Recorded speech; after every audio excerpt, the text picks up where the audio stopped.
तो मेरे बहुत ही प्रिय और बेहद सम्मानित साथियों, हृदय की असीम गहराइयों से अभिनंदन। बहुत बहुत हार्दिक स्वागत। साथियों, कुंडली विश्लेषण के और ज्योतिष के इस विशेष कार्यक्रम में आप सभी का स्वागत है। और आज हम वृश्चिक लग्न में बनने वाले गज केसरी योग के बारे में चर्चा करने जा रहे हैं। और ये मजे की बात ये है कि ये जो कार्यक्रम है ये आप लोगों के कमेंट्स के माध्यम से ही हमने इसको नई शुरुआत दी है। और आज का जो कमेंट है वो राहुल मकवाना जी ने लिखा है और आपने पूछा है कि आचार्य जी, वृश्चिक लग्न की जन्म पत्रिका में यदि सप्तम भाव में गुरु और चंद्र इन दोनों की यदि युति है तो क्या ये राजयोग कारक है?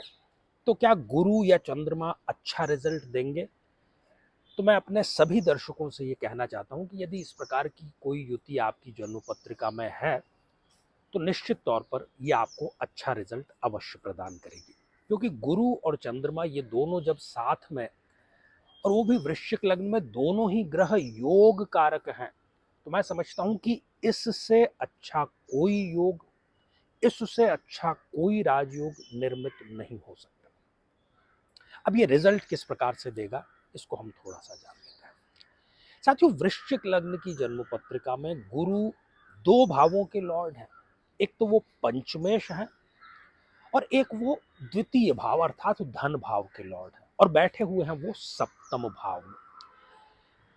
तो आमतौर पर यह देखा गया है कि ऐसा जो व्यक्ति है वो थोड़ा सा मोटापे का शिकार जरूर हो जाता है, लेकिन उसकी किस्मत इतनी अच्छी होती है कि उसके मोटापे के बावजूद उसको बहुत ही आकर्षक जीवन साथी मिलता है। गुरु की दशा अंतरदशा की हम बात कर रहे हैं। गुरु की दशा अंतरदशा में ही व्यक्ति सारे भौतिक सुख जुटा लेता है, जिसको हम आजकल देखते हैं कि बड़ी गाड़ी हमारे पास में होनी चाहिए, बड़ा घर हमारे पास में होना चाहिए, तो वो दोनों ही हो जाते हैं।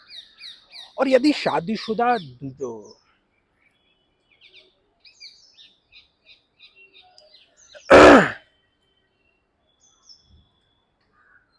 और यदि शादीशुदा दंपत्ति की बात करें, यदि वो संतान योग के बारे में चिंतित हैं तो गुरुदेव उनको संतान भी अवश्य ही प्रदान कर देता है। इसके अतिरिक्त वो पंचम भाव से संबंधित हर एक चीज उनको प्रदान करेंगे, जैसे कि गुरु की दशा अंतरदशा इनको सदैव आकस्मिक धन प्रदान करती ही रहेगी। शेयर मार्केट में चाहे ये ट्रेडिंग करें, चाहे ये लॉन्ग टर्म इन्वेस्टमेंट करें, दोनों में ही इनको फायदा अवश्य मिलता है। यदि प्रेम संबंधों की हम बात करें तो उसके लिए भी गुरु की दशा बहुत ही आकर्षक और बहुत ही मुफीद रहती है। प्रेम संबंधों में इनको न केवल सफलता मिलती है, बल्कि प्रेम संबंध विवाह में परिणत भी होते हुए इनके देखे जाते हैं। क्योंकि यहाँ पर गुरुदेव धन भाव के भी लॉर्ड है, इसलिए धन की कभी भी इनको कमी गुरु की दशा अंतरदशा में नहीं होती है। और केवल अपनी वाणी के बल पर बहुत बड़े बड़े ये कार्य कर लेते हैं, बहुत बड़ा एम्पायर खड़ा कर लेते हैं। किसी को भी कन्विंस करना हो तो वो इनके बाएं हाथ का खेल होता है। और अपने खानदान में, अपने वंश में, अपने कुटुंब में ये सबसे ज्यादा तरक्की करने वाले व्यक्ति बनते हैं। अपने कुटुंब के ये मार्गदर्शक होते हैं और सदैव अपने से जो कम उम्र के हैं, इनके जो भाई भतीजे हैं, उनकी मदद के लिए सदैव तैयार रहते हैं। विवाह के पश्चात इनका भाग्य उदय अवश्य होता है, और वो भी कम से कम 10 गुना। यहाँ पर बैठे हुए जो गुरुदेव हैं वो अपनी पंचम दृष्टि से आय भाव को भी देख रहे हैं, इसलिए गुरु की दशा आते ही इनकी आय न केवल मल्टीपल हो जाती है, बल्कि इनके मल्टीपल सोर्स ऑफ इनकम भी प्रारंभ जरूर हो जाते हैं। किसी न किसी फील्ड के ये विशेषज्ञ जरूर होते हैं। और मैं नहीं समझता कि गुरुदेव की दशा में इनकी कोई ऐसी इच्छा रह जाए जो कि पूरी ना हो पाए। कहने का अर्थ ये कि हर एक इच्छा इनकी पूरी जरूर होती है, और ये सदैव सत्ता के इर्द गिर्द रहते हैं।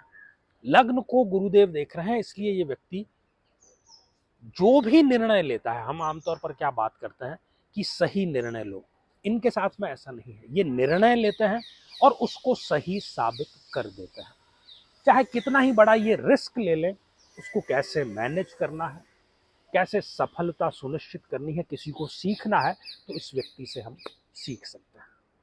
अब बात करता हूं चंद्रमा की। चंद्रमा भाग्येश है, और जाकर के वो विवाह के भाव में बैठ गया है, वो भी गुरुदेव के साथ में। तो विवाह के पश्चात भाग्योदय जरूर होता है और चंद्रमा की 10 साल की दशा जीवन की सर्वोत्तम दशा इनकी अवश्य होती है।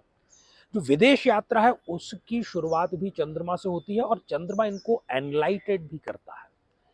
चंद्रमा की ही दशा में इनके दिमाग की बत्ती इस दिशा में जलती है कि मुझे अपनी आध्यात्मिक यात्रा, अपनी स्पिरिचुअल जो जर्नी है वो मुझे प्रारंभ जरूर करनी चाहिए। निर्णय बहुत इत्मीनान से और बहुत सही निर्णय लेते हैं।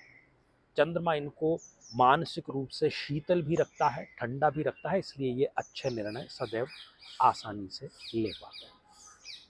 तो कुल मिलाकर के वृश्चिक लग्न में गज केसरी योग, वो भी सप्तम भाव में, अति उत्तम रिजल्ट देगा। और राजयोग का सीधा सा अर्थ ये नहीं है कि आपको कोई पद मिल गया, आपको कोई पावर मिल गया, आपको कोई प्रतिष्ठा मिल गई। जो मन में इच्छाएं थी वो सारी पूरी हो जाएं तो मैं समझता हूं कि ये राजयोग से किसी प्रकार भी कम नहीं है।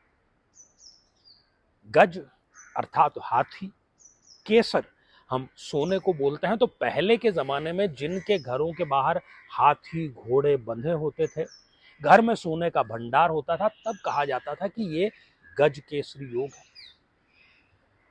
तो मैं समझता हूं कि राहुल मकवाना जी को और साथ ही आप सभी को भी, जितने भी जिज्ञासु हैं, इसका उत्तर जरूर मिल गया होगा। और यदि आप भी चाहते हैं कि आपकी कुंडली का विश्लेषण हो, समस्या का समाधान हो, तो डिस्क्रिप्शन में हमारे कार्यालय के नंबर दिए हुए हैं, आप जाकर के टेलीफोनिक अपॉइंटमेंट जरूर ले सकते हैं। तो आज के लिए केवल इतना ही, और इसी मंगल कामना के साथ में कि आप सभी स्वस्थ, समृद्ध और शांतिपूर्वक जीवन व्यतीत करें। नमस्कार।